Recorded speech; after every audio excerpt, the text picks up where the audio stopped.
Assalamualaikum warahmatullahi wabarakatuh. Bismillahirrahmanirrahim. Ashhadu an la ilaha illallah wa ashhadu anna Muhammadar Rasulullah. Allahumma salli ala sayyidina Muhammad wa ala ali sayyidina Muhammad. Rabbis rahli sadri wa yassirli amri wahlul 'uqdatam min lisani yafqahu qawli. Amin. Bismillahirrahmanirrahim. Salam hormatku, salam takzimku selalu buat para sahabat-sahabatku tercinta, baik yang ada di dalam ataupun yang ada di luar negeri. Semoga kita senantiasa selalu di dalam lindungan Allah Subhanahu wa Ta'ala. Amin ya Rabbal Alamin. Sebelum kita awali kajian di subuh yang indah ini, marilah kita kemahkan di dalam nyawa, di dalam jiwa, di dalam hati, di dalam ruh, dan di dalam kehidupan ini dengan kalimah-kalimah thayyibah. Subhanallah walhamdulillah wa la ilaha illallah wallahu akbar wa la hawla wa la quwwata illa billahil Aliyil Azim. Sadaqallahul Azim. Pada kali ini kajian saya beri tajuk tentang viralnya pawang hujan. Alhamdulillahirabbil alamin. Pawang hujan yang bernama Mbak Rara. Sebelum kita kaji, marilah kita saksikan dulu pendapat-pendapat sahabat-sahabat kita, saudara-saudara kita. Silahkan. Kalau hujan, alhamdulillah, yang bakal nyalakan nanu sudah pada nggak nyala lagi. Selesai, ngapain susah? Nggak usah pawang-pawangan, awas ya. Jangan ngundang pawang ya. Nggak ada pawang-pawangan di sini. Doa kepada Allah, zikir, semoga Allah memberikan yang terbaik. Pawang itu kan urusannya dukun kan? Ya. Saya ada ngerti pawang. Pawang kan dukun. Pakai komat kamit usir mendung. Tidak dibenarkan yang demikian itu. Kalau sudah urusan dengan dukun, bagaimana? Nabi tidak akan ridho. Kalau orang soleh, ada orang soleh yang memang doanya dikabul oleh Allah. Kita datang pada orang soleh, dan orang soleh biasanya minta, misalnya kau sedekahlah ke masjid fakir miskin, lalu doa bismillahirrahmanirrahim, insyaallah tidak ada hujan, boleh. Insyaallah Allah ada bismillah. Berlindung dari harimau membuat senapan, berlindung dari gempa membuat fondasi, berlindung dari hujan yang membuat ilmu pawang. Untuk survive manusia semua butuh ilmu. Nah ilmu-ilmu itu ada karena manusia harus survive. Untuk bisa terbang butuh ilmu penerbangan. Lah untuk anti hujan ya butuh ilmu anti hujan dong. Kalau semuanya tiba-tiba musyrik, maka menanam padi untuk survive juga musyrik karena lebih percaya pada padi daripada kepada Allah. Dari pendekatan keislaman sendiri itu. Pendekatan siapa? Nah itu kan Islamnya orang-orang yang berbeda begitu ya kita semuanya disebut musyrik. Terus bagaimana umat Islam menyikapi hal ini? Enggak apa-apa, udah. Kalau dia bilang musyrik ya suruh dia datang, suruh berdoa, hujan tidak itu. Kalau yang mengatakan itu musyrik ya suruh dia berdoa di situ. Kalau dia masih hujan berarti doanya nggak manjur, itu aja. Bukan budaya, itu ilmu. Jangan sekali-sekali meletakkan itu pada budaya. Itu ilmu, dan itu namanya spiritual. Kalau yang mengatakan itu musyrik ya suruh, kalau ada hujan suruh dia yang datang. Sama dengan orang mengharamkan bank, maka orang itu suruh datang dan saya mau pinjam uang pada dia. Kalau saya spesifik ilmu apa ya? Ya ilmu tentang bagaimana mensiasati hujan, menurunkan hujan juga ada ilmunya, bagaimana tidak hujan juga ada ilmunya. Itu. Coba Khalil Bangkalan itu pernah diminta sama Bupati Bangkalan karena dia mau bikin pernikahan, minta 7 hari 7 malam tidak hujan. Pak Khalil menulis sesuatu suruh paku di atas pintu. Itu setelah tidak hujan beneran dengan alat itu, dan bupatinya pengen tahu ini tulisannya apa. Ternyata tulisannya Bupati Balanaraja. Itu ilmu, kalau semua disiplin ilmu disebut musyrik. Nah dia nggak tanggung jawab, dia cuma bisa memusyrikan. Mandalika butuh tidak hujan, maka adanya itu sudah itu. Yang bijaksana dengan ilmu. Siapa sih yang ngomong itu musyrik itu siapa yang tahu orang? Ya itulah makanya kalau tidak semua orang boleh ngomong gitu. Ya misalnya ya kacana itu ada. Bukan dikit-dikit musyrik, dikit-dikit musyrik. Dan jangan gitu ada sesuatu. Hargai orang. Kalau kamu tahu itu musyrik, ya sudah kamu diam. Kamu juga nggak bisa berbuat apa-apa. Mandalika tetap hujan kalau kamu datang. Pilpres juga sama, udah berdoa kayak gitu juga tetap kalah. Terus diketahui apa pawangnya itu agamanya Islam, Gus? Pendapat jenengan gimana? Kenapa saya juga sering diminta bagaimana hujan tidak datang kalau lagi pengajian. Memang semua punya kiai pasti diminta kalau terus bagaimana tidak hujan. Ya punya ilmu macam-macam. Terkait tata cara apa lockdown itu ya itu kan caranya dia. Saya ingin tahu yang musyrikin itu suruh sini, suruh hentikan hujan kalau dia bisa. Berdoa. Sebagai muslim, kalau kita mengalami satu situasi hujan yang deras, sedangkan kita sedang punya kegiatan yang bermanfaat, maka amalkan sila pertama itu, berketuhanan, ya, ketuhanan yang Maha Esa. Di antara wujudnya adalah pasal 29 ayat 2 dengan meningkatkan ibadah. Negara menjamin kemerdekaan tiap-tiap penduduk untuk memeluk agamanya masing-masing dan beribadah menurut agama dan kepercayaannya itu. Nah, ini bagian dari ibadah kita. Jadi kalau hujan deras, kita sedang ngaji atau ada kegiatan positif, kita ingin coba minta sama Allah supaya hujannya dialihkan, maka mohon ini doanya. Ya, dan jangan menyimpang. Misal kita gunakan perangkat lain yang justru bertentangan bukan hanya dengan ayat, dengan hadis. Ini bagi muslim ya. Bagi seorang muslim. Jadi ini khusus tuntunan bagi orang Islam yang ada di sini pedomannya. Nah, jangan mengerjakan yang Allah nggak suka. Hujan itu kan ketetapan Allah. Ya, terus kalau kita melakukan yang tidak disukai Allah, itu bertentangan bukan hanya dengan Al-Quran, dengan hadis, tapi juga dengan dasar berkebangsaan kita, yaitu ketuhanan yang Maha Esa dengan tafsirnya tadi, Undang-Undang Dasar pasal 29 ayat kedua. Jadi bacakan doa ini. Ya, kalau mau lagi kita tambahkan nih. Ya, ini biasanya lebih cepat, nggak nunggu lama nih, nggak nunggu lama. Bacakan yang ini, Allahumma hawalaina wala alaina. Bacakan 3 kali.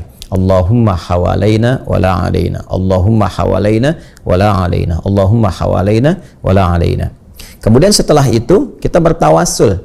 Ya, kalau mau cepat bisa dengan 2 cara. Satu misalnya dengan Nabi SAW. Ya, kita memohon misalnya Allahumma bihaqqi nabiyyikal Mustafa Sayyidina Muhammad sallallahu alaihi wasallam. Yang kedua bisa dengan menggunakan Al-Qur'an. Karena semua apa yang tadi Allah tetapkan kan di Al-Qur'an ada, di hadis ada. Jadi kita gunakan Al-Qur'an dan juga kita gunakan Nabi yang menyampaikan semua hadis-hadis yang mulia itu sallallahu alaihi wasallam. Ya. Jadi bisa kita katakan misalnya bisa membaca di antara surah-surah Quran misalnya ada Al-Masad. Ya, yang dikenal dengan surah Al-Lahab itu, Tabbat yada abi lahabin wa tab, itu bisa dibacakan. Ya, karena di antara fadilah surah Al-Lahab itu adalah bagaimana kita membangun kedekatan dengan Allah Subhanahu wa taala dalam berketuhanan dan menghindari segala hal yang tidak Allah sukai. Jadi membangun kedekatan dengan Allah, ya, dan menolak segala yang tidak disukainya. Jadi ketika kita sedang mengerjakan aktivitas, misalnya kita sedang ngaji nih, kan ngaji itu membangun kedekatan, ya kan? Ya, sedangkan tiba ketika sedang mengaji, misalnya Allah turunkan hujan untuk menguji kita. Bagaimana mendekat kepada Allah, mintanya seperti apa. Nah, itu boleh misalnya digunakan surah Al-Lahab atau Al-Masad. Bacakan 3 kali juga. Tabbat yada abi lahabin wa tabba aghna anhu maluhu wa ma kasab, sampai dengan selesai. Bisa gunakan Quran surah 9 At-Taubah ayat 122.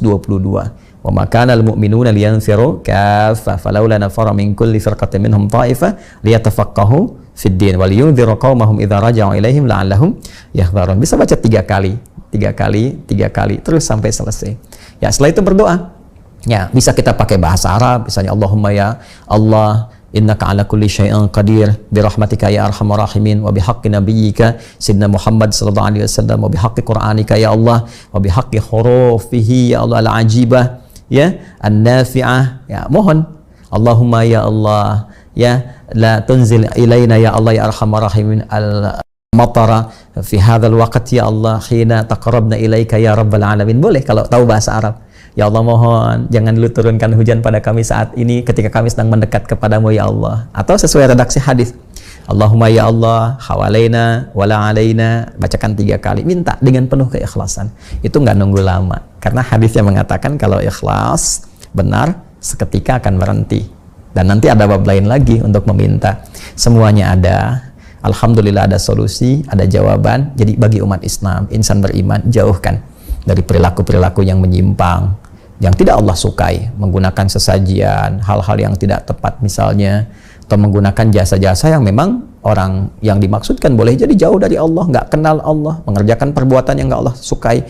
Maka jangan harap keberkahan akan turun di tempat yang kita pijak, karena syarat berkah itu cuma 2, iman dan takwa. Quran surah ke-7 ayat 96, walau anna ahlal qura amanu wattaqau lafatahna alaihim barakatim minas sama'i wal ard. Kalaulah satu penduduk negeri mau beriman dan bertakwa kepada Allah, bertakwa, mengerjakan semua perintah dengan baik, menjauhi apa yang dilarang oleh Allah Subhanahu wa taala, kami akan buka segala pintu keberkahan di langit dan di bumi. Dan dia bagaimana menyikapi pawang hujan? Ini dukun, penyihir.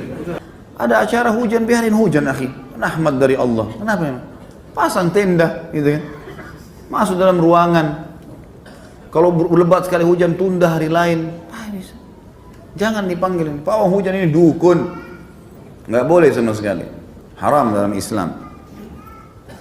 Walaupun mereka pakai bacaan-bacaan Al-Quran ya, jangan dipercaya. Paling sedikit itu tanam telur di belakang rumah, taruh apalah batu kerikil sekian banyak dan segala macam khurafat semuanya.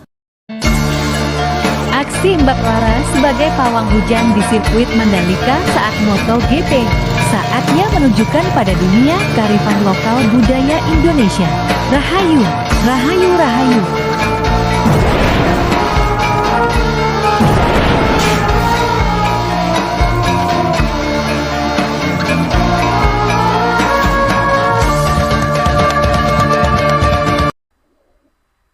Alhamdulillahirabbil alamin. Begitu indahnya pendapat-pendapat para sahabat-sahabat kita, para alim ulama kita. Semoga Allah selalu memberkahinya. Amin ya rabbal alamin.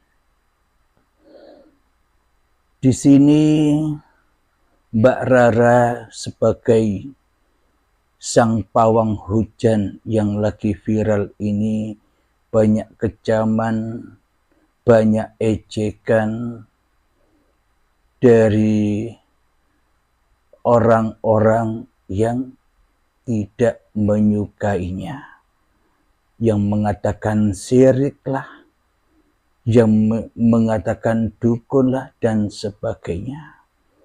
Sebelum kita mengkajinya, sebelum kita tahu apa itu kesyirikan, sebelum kita mensyirik-syirikan manusia yang lain, maka selamatkanlah diri kita dahulu dari kesyirikan diri kita sendiri.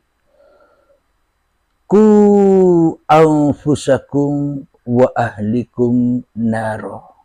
Jadi selamatkanlah dirimu dan keluargamu dari api neraka. Jadi apa yang dimaksud dengan kesyirikan itu? Selama ini yang kita saksikan di alam dunia ini, di alam yang fana ini, babakan kesyirikan ala manusia, babakan kesyirikan ala hawa nafsu, babakan kesyirikan setan. Jadi selama ini kita hanya memandang kesyirikan yang syariat saja.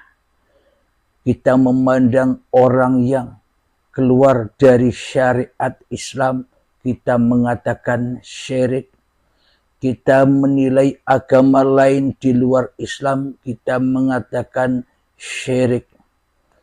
Ketika ada orang yang menyimpang dari syariat Islam pun kita mengatakan orang itu syirik. Selama ini kita gampang mensyirik-syirikan orang. Kita gampang mengadu domba manusia. Kenapa? Karena hakikatnya diri kita sendirilah yang syirik. Sama halnya kita mengatakan atau mengejek orang itu orang kafir. Bila tidak sesuai syariat kafir. Bila tidak sama, memeluk agama yang sama dengan diri kita, kita anggap kafir. Dan sebagainya. Sebelum kita mengkafir-kafirkan manusia lain, hakikatnya diri kita sendirilah yang kafir. Diri kita sendirilah yang syirik. Apa buktinya? Mari kita buktikan bersama-sama. Bila tiada Tuhan yang disembah di dalam hati kita, bila tak ada kewujudan Tuhan yang disembah di hati kita, bila tak ada kehidupan Tuhan yang menghidupi kita, bila tak ada Tuhan yang menguasakan kita di hati kita, maka selamanya hawa nafsu diri kitalah yang menjadi Tuhannya. Iblis dan setanlah yang menjadi Tuhannya, yang merasa di dalam hati kitalah yang paling wujud, yang merasa di dalam hati kita, kitalah yang paling hidup, yang merasa di dalam hati kita, kitalah yang maha kuasa, yang maha akbar, mengakbari hidup dan badan kita ini. Sehingga pasti muncul rasa bangga, pasti muncul rasa congkak dan sombong seperti setan, seperti iblis. Bismillahirrahmanirrahim. Inna syaitana lakum aduwwum mubin. Sesungguhnya setan itu adalah musuh yang nyata bagimu. Jadi coba di dalam hati kita cek bersama-sama. Di dalam hati kita, kewujudan siapa yang paling terang benderang? Kewujudan siapa yang paling akbar? Kewujudan siapa yang paling hidup di dalam hati kita? Kewujudan siapa yang paling berkuasa di dalam hati kita? Selama ini yang ada kan diri kita sendiri. Berarti dirikulah Abdul Halim inilah setannya, iblisnya. Maka bila yang di sini jadi setan, bila yang di sini jadi iblis, tentulah aku kafir, tentulah aku syirik, dan pasti aku akan menilai orang lain sama denganku. Dan pasti aku menilai orang lain sejenis denganku. Kita gampang mensyirik-syirikan orang. Kita gampang mengkafir-kafirkan orang. Kita gampang menjelek-jelekkan orang. Kenapa? Karena hakikatnya diriku yang menilai inilah yang syirik sendiri. Diriku yang menilai, dirikulah yang kafir sendiri. Dirikulah yang paling jelek dari manusia yang lain di dalam hatiku. Tapi iblis dan setan sangat lihainya. Bahkan di dalam hatiku, aku diutus, aku dirasuli, aku disuruh, aku dibisikkan di dalam hatiku oleh iblis. Wahai Halim, kau orang yang mulia. Wahai Halim, kau orang yang pintar. Wahai Halim, kau orang yang cerdas. Wahai Halim, kau orang yang benar. Jadi orang lain itulah yang salah. Orang lain itulah yang syirik. Orang lain itulah yang kafir. Kamu benar Abdul Halim, kata iblis demikian. Jadi sesungguhnya selama ini fahsya wal munkar itu terjadi karena pangkalnya adalah kesyirikan hati kita sendiri. Pangkalnya fahsya wal munkar adalah selama ini dikarenakan kekafiran kita sendiri. Kafir dan syirik dari siapa? Kafir dan syirik dari Tuhan yang telah menciptakanku. Seolah-olah aku ini jadi-jadi sendiri. Seolah-olah aku ini tercipta sendiri. Dan aku tak punya Tuhan di dalam hatiku kecuali diriku sendiri. Dan aku merasa sombong, congkak kepada manusia lainnya diriku. Karena akulah yang maha akbar, karena akulah yang maha baik, dan karena akulah yang maha benar. Itulah sejatinya kesyirikan kita sendiri yang selama ini tidak pernah kita sadari, tidak pernah kita saksikan, tidak pernah kita lihat sendiri di dalam hati kita selama ini. Karena apa? Karena di dalam hati kita sibuk keluar diri, sibuk menyaksikan kejelekan-kejelekan orang lain. Karena hati kita keluar dari diri kita dan sibuk untuk mengkafir-kafirkan orang lain. Sibuk menyalah-nyalahkan orang lain. Sibuk merendah-rendahkan orang lain. Jadi kita disibukkan dengan fahsya wal munkar.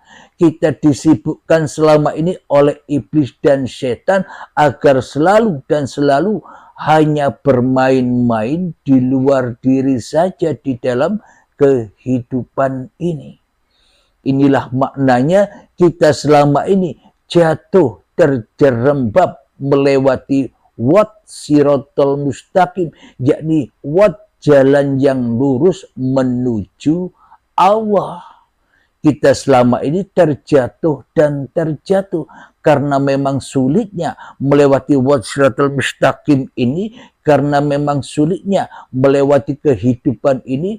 Diibaratkan rambut dibelah 7 dan tajamnya 1000 pedang, karena tak satu pun manusia bisa melewati kehidupan ini dengan jalan yang lurus. Tak satu pun manusia bisa melewati kehidupan uripe Allah ini dengan hidup diri manusianya di hatinya. Karena itulah manusianya selalu jatuh dan jatuh ke dalam api neraka, di dalam setan, di dalam iblis, di dalam siksaan-siksaan hati ketika kita menyaksikan orang lain. Itulah neraka itu, itulah jahanam itu, itulah wat siratal mustaqim yang hak, yang sebenar-benarnya nyata adanya, bukan angan-angan wae, bukan halusinasi wae yang katanya besok terjadinya. Karena kita selama ini kebanyakan halusinasi di dalam beragama, karena kita kebanyakan berimajinasi di dalam bertuhan, akhirnya kita mudah disesat-sesatkan, diterlantarkan oleh iblis dan setan agar kita jauh dan tambah jauh daripada Allah. Semakin kita merendahkan orang lain, semakin kita mensyirikkan orang lain, semakin kita mengkafirkan orang lain, sejatinya semua itu adalah laku diri kita sendiri selama ini. Orang lain belum tentu syirik, orang lain belum tentu kafir, orang lain belum tentu rendah, tapi diri kita sendiri pasti rendahnya, pasti kafirnya, pasti syiriknya.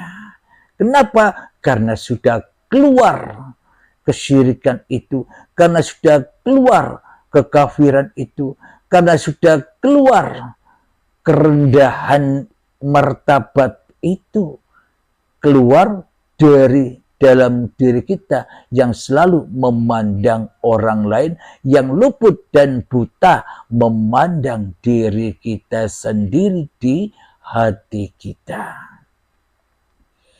Karena diri kitalah yang kafir, karena diri kitalah yang kufur, sehingga karena diri kitalah yang syirik, sehingga kita melontarkan kekafiran, melontarkan kekufuran, melontarkan kesyirikan, melontarkan kejelekan dan kerendahan kepada orang yang lain. Kenapa? Karena sudah meledak-ledak kekafiran diri kita sendiri di hati kita. Karena sudah meledak-ledak kesyirikan diri kita di hati kita.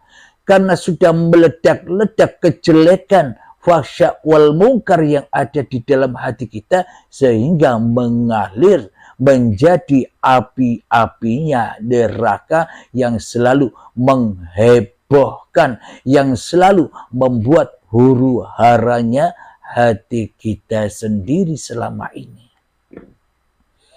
Kenapa semua itu terjadi? Karena tidak ada Tuhan di dalam diri kita. Karena tak ada Tuhan yang menghidupi kita. Karena tak ada Tuhan yang mewujudkan kita. Karena tak ada Tuhan yang menguasai diri kita selama ini. Akhirnya kita mendirikan Tuhan sendiri di dalam dada kita selama ini, sehingga kita merasa lebih mulia daripada orang yang lainnya, sehingga kita merasa lebih benar daripada orang lainnya, karena kita selama ini menjadi budak-budak dan menjadi pengikut-pengikutnya iblis dan setan. Digodoklah kita di dalam neraka jahanam yang berbahan bakar badan-badan manusia dan hati yang keras melebihi kerasnya batu. Alhamdulillahirabbil alamin. Itulah penyebab-penyebab kita mensyirik-syirikan orang lain. Itulah penyebab kita mengkafir-kafirkan orang lain. Itulah penyebab kita menjelek-jelekkan orang lain. Kenapa? Karena sejatinya diri kitalah yang kafir. Karena sejatinya diri kitalah yang syirik. Karena sejatinya diri kita yang jelek dan rendah martabatnya di sisi Tuhannya, karena tak bertuhan, karena Allahnya gaib. Ya, ditipu terus oleh iblis dan setan di dalam beragama dan bertuhannya. Sebelum kita lanjutkan, marilah kita menghening-heningkan, memalam-malamkan, mensunyi-sunyikan diri kita di hati kita. Selamatkan dirimu di hatimu. Ku anfusakum, selamatkanlah dirimu, wa ahlikum naro, maka seluruh manusia akan selamat dari caci makimu. Bismillahirrahmanirrahim. Mengheningkan cipta, mulai. Silahkan.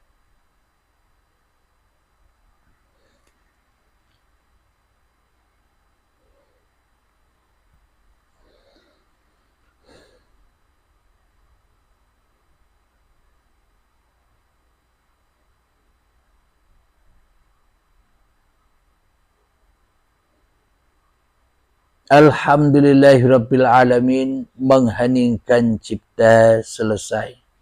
Jadi latih dan latihlah tiap-tiap diri kita untuk berlatih selalu dan selalu menghening-heningkan diri kita di setiap detik, di setiap saat, di setiap waktu, kapanpun ketika kita melewati wat siratal mustaqim ini, ketika kita melewati kehidupan ini, agar sampai ke pintu akhirat, agar sampai ke pintu lillahi ta'ala. Alhamdulillahirabbil alamin. Maka kita wajib tahu bahwa seluruh manusia, bahwa seluruh makhluk itu pasti menyembah Allah. Itu pasti mengabdi kepada Allah. Itu pasti dituhani oleh Allah. Tuhan yang telah menciptakannya. Jadi kenapa kita selama ini selalu mengejek, menghina, mengkafir-kafirkan, mensyirik-syirikan orang lain? Karena kita selama ini bukan hamba Allah, tidak mengabdi kepada Allah, akan tetapi kita selama ini mengabdi kepada iblis dan setan yang selalu dan selalu mengadakan kemungkaran-kemungkaran dan fahsya di dalam hati kita, gampang memperolok orang lain, mensyirikan orang lain, mengkafirkan orang lain karena diri kita sendiri yang mengalami itu semua. Kenapa manusia tidak percaya bahwa dirinya, bahwa seluruh manusia, bahwa seluruh makhluk yang ada di alam semesta ini selalu dan selalu tiap detik per detiknya menyembah dan mengabdi kepada Allah? Coba kita hayati dalam-dalam. Coba kita tafakuri dalam-dalam. Jangan menyaksikan orang lain, saksikanlah diri kita sendiri. Coba kita saksikan diri kita sendiri. Tanpa pengabdian, tanpa persembahan, tanpa kita diwujudkan oleh Allah, apakah kita bisa wujud?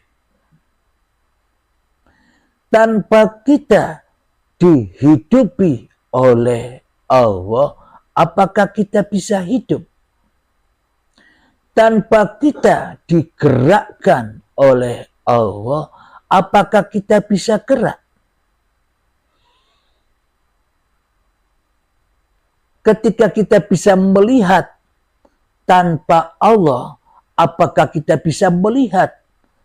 Bila kita bisa mendengar tanpa Allah, apakah kita bisa mendengar? Intinya, tanpa uripe Allah, semua sesebutan itu takkan pernah ada.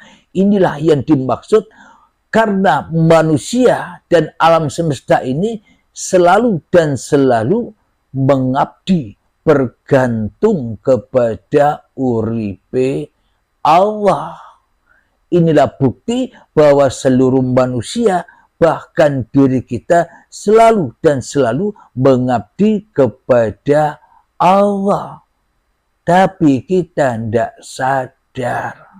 Kenapa? Karena kita lebih memilih iblis dan setan sebagai Tuhannya. Lebih memilih hawa nafsunya yang menjadi raja di dalam hatinya. Sehingga tidak sadar atas persembahannya. Hingga tidak sadar atas pengabdiannya detik per detik selalu bersama Tuhannya. Di saat duduk bersama Tuhannya. Di saat berdiri bersama Tuhannya. Di saat sholat bersama Tuhannya. Di saat ibadah bersama Tuhannya. di saat zikiran bersama Tuhannya, di saat ibadah bersama Tuhannya, di saat bersolawatan bersama Tuhannya, bahkan di saat menjadi pawang hujan pun selalu bersama Allah. Bila tak ada Allah, apakah ada pawang hujan? Bila tak ada Allah, apakah Mbak Rara ada sendiri? Bila tak ada Allah, apakah Mbak Rara wujud-wujud sendiri? Bila tak ada Allah, apa Mbak Rara bisa jadi pawang hujan? Coba hayati. Kembali masuk ke dalam diri kita. Bila tak ada Allah, apa kita wujud? Bila tak ada Allah, apa kita bisa hidup? Bila tak ada Allah, apakah bisa kita menilai orang lain? Nah, bila kita sudah tahu Allah, bila kita sudah kembali kepada Allah, maka kita hanyalah sibuk dan sibuk dengan diri kita sendiri. Mana mungkin kita bisa sibuk dengan orang lain?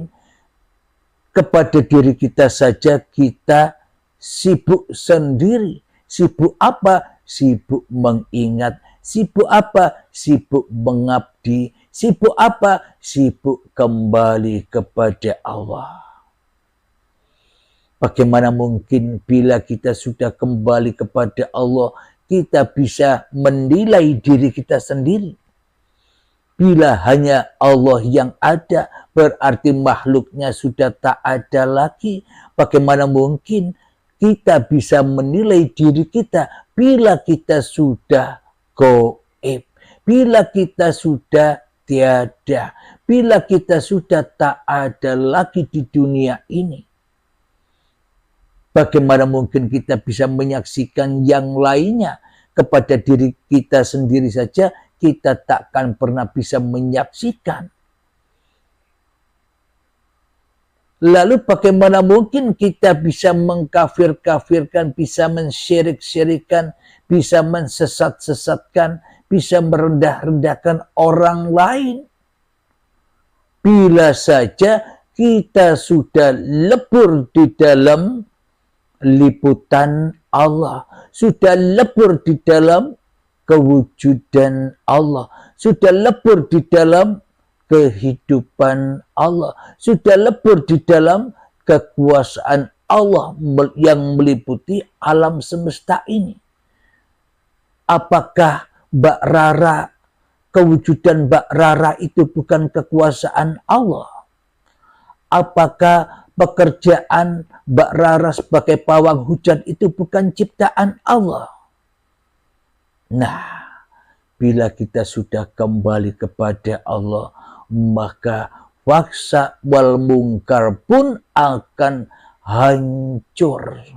Bila kita sudah kembali kepada Allah, iblis dan setan pun akan hancur.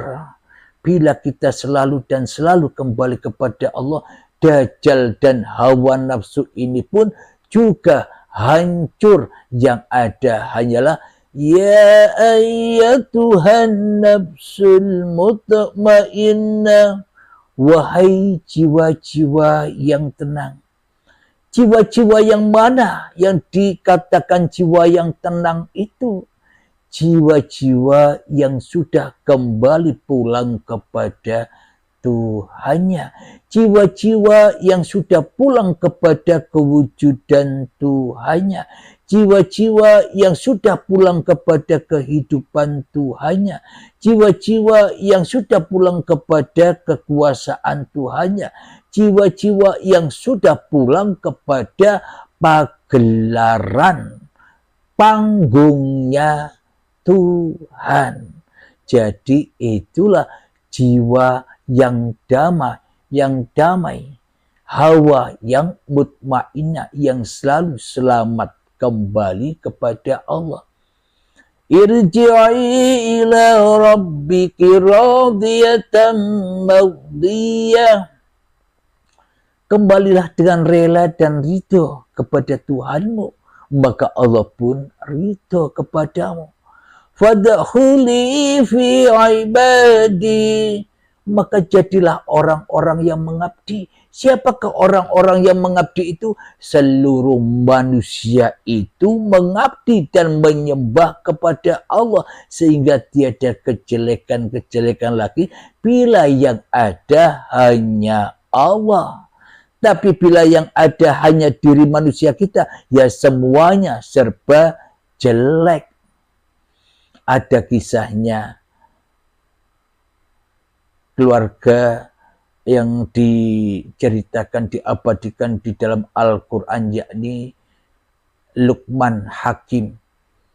Ketika membeli keledai, dan ketika itu pun juga anaknya dinaikkan ke atas punggung keledai itu, dan bapak Luqmannya yang menuntun keledai.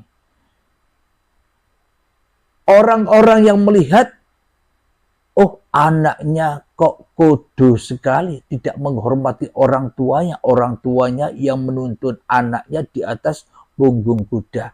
Kata orang begitu. Ketika Luqman mendengar itu, maka dipindahlah Pak Luqman yang naik kudanya, anaknya yang nuntun. Kata orang pun juga jelek. Masa bapaknya yang di atas anaknya disuruh nuntun keledainya. Akhirnya Bapak Luqman mendengarnya lagi, dan akhirnya keledai itu tidak dinaikinya, alias dituntun bersama. Orang pun bilang, masa beli keledai mahal-mahal tidak dimanfaatkan. Itulah penilaian iblis dan setan. Itulah penilaian hawa nafsu manusia. Itulah penilaian manusia yang masih merasa jadi Tuhan di dalam hatinya. Dan itulah penilaian ahli neraka, ahli jahanam. Kenapa? Karena penilaian itulah dia dibakar di dunia ini dengan tubuh dan hatinya, dibakar di neraka jahanam. Karena dianggapnya seluruh manusia tak ada imannya, karena dianggapnya seluruh manusia tidak menyembah dan mengabdi kepada Tuhannya, karena semua nilai-nilai yang dilemparkan kepada manusia sesungguhnya adalah nilai-nilai dirinya sendiri. Ketika manusia sudah kembali kepada Tuhannya, maka akan tersaksilah bahwa seluruh tumbuhan, seluruh hayawan, seluruh manusia, angin, udara, air, semuanya mengabdi tunduk patuh kepada penciptanya. Karena di dalam hati kita sudah mengabdi, maka melihat seluruh manusia pasti pun juga sama-sama mengabdi. Meskipun kelihatannya salah di sisi setan, meskipun kelihatannya salah di sisi hawa nafsu, meskipun kelihatannya salah di sisi manusia, tapi di sisi Allah tidak ada yang salah. Bila di sisi Allah itu salah, mungkin. Bila di sisi Allah itu salah, pasti Allah tidak akan menciptakan kejadian-kejadian itu. Pasti Allah tidak akan mewujudkan kejadian-kejadian itu. Pasti Allah tidak menampakkan kewujudan-kewujudan kesalahan itu di sisi Allah, bila itu salah di sisi Allah. Apa buktinya? Semua yang ada di alam semesta ini semua adalah kebenaran Tuhan. Karena benar dan salah, baik dan buruk, taat dan maksiat, itulah kesempurnaan Allah di dalam penciptaannya. Keburukan itu buruk bagi manusia. Kebaikan pun menurut manusia itu baik, hakikatnya buruk, sama-sama buruk juga di sisi Allah. Bila masih ada manusianya, semuanya jelek. Kita melihat, menyaksikan Mbak Rara menjadi pawang hujan yang viral itu jelek, pasti jelek. Kita melihat orang yang lagi ibadah sholat, yang berhaji, pasti kita memandangnya baik. Kenapa dikatakan baik? Karena hawa nafsu manusianya yang jadi Tuhannya. Ada baik dan ada buruk. Karena iblis dan setan yang masih jadi penguasanya. Tapi bila Allah yang menjadi penguasanya, mana mungkin manusia bisa berapa-apa, mana mungkin manusia bisa bersiapa-siapa, apalagi menilai-nilai manusia. Jadi bila manusianya sudah mengabdi kepada Allah, maka menyaksikan seluruh manusia di dalam pengabdian kepada Allah. Kenapa? Kalau tanpa uripe Allah, maka tak akan ada manusia. Kenapa? Tanpa uripe Allah, tak akan ada aktivitas-aktivitasnya manusia. Kenapa? Tanpa uripe Allah, tak ada baik dan tak ada buruk. Tak ada taat dan tak ada maksiat. Itulah yang dimaksud seluruh manusia pasti bergantung dan mengabdi kepada Tuhannya. Bagi orang-orang yang sudah menyadari dirinya, siapa dirinya itu.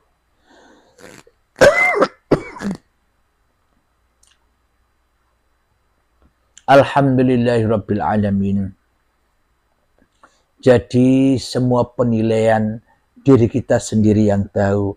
Marilah ku anfusakum, marilah gali, sambangi, takziahi kuburan-kuburan yang sudah mati di dalam dada kita. Kuburan-kuburan kita sendiri doakan, datangi agar cahaya ilahiyahnya terang benderang.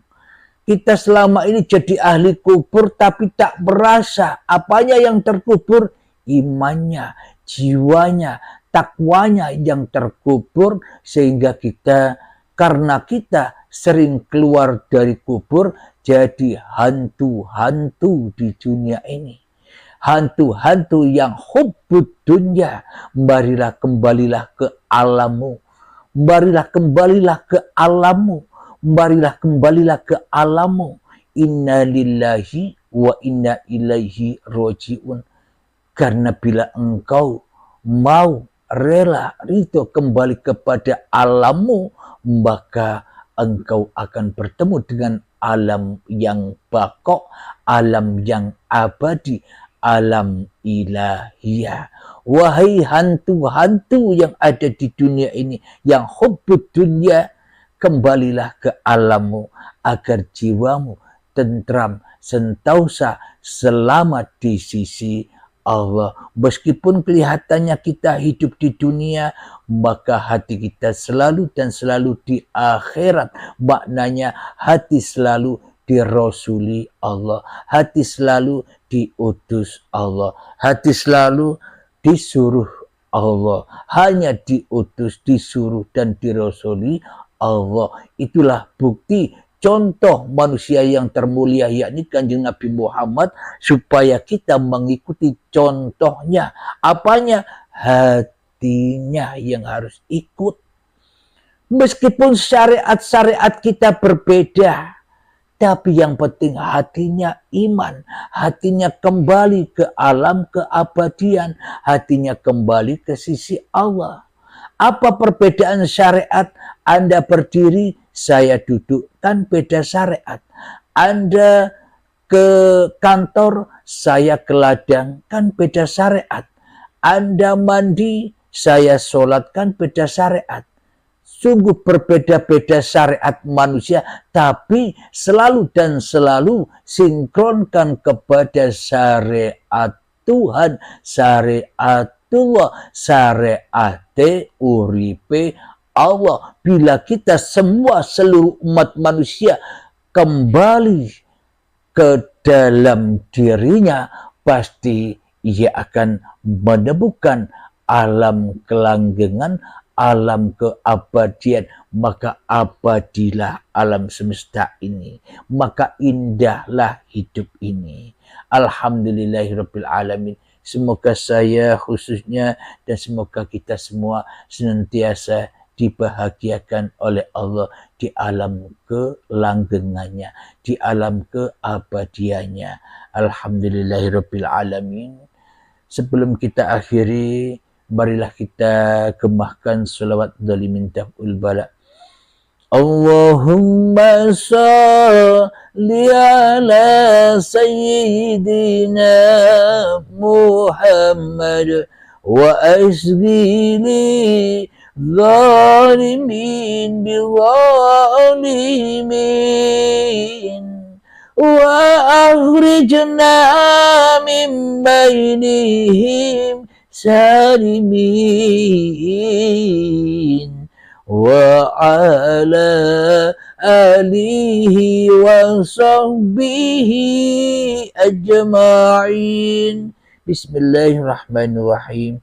Allahumma ya qadiyal hajat, Allahumma ya mujibad da'awat, Allahumma ya rafi'ad darajat, Allahumma ya muhillal muskilat, Allahumma ya syafiyal amrad, Allahumma ya kafiyal muhimmat, Allahumma ya dafi'al baliyat, Allahumma akhtim lana bil iman, Allahumma akhtim lana bil islam. Rabbana atina fid dunya hasanah wa fil akhirati hasanah wa qina adzabannar. Wa sallallahu ala sayyidina Muhammad wa ala alihi wa sahbihi wa sallam. Walhamdulillahi rabbil alamin. Akhirul kalam. Assalamualaikum warahmatullahi wabarakatuh. Le, azan subuh dulu nak. Kurang 5 menit. Azan subuh ya.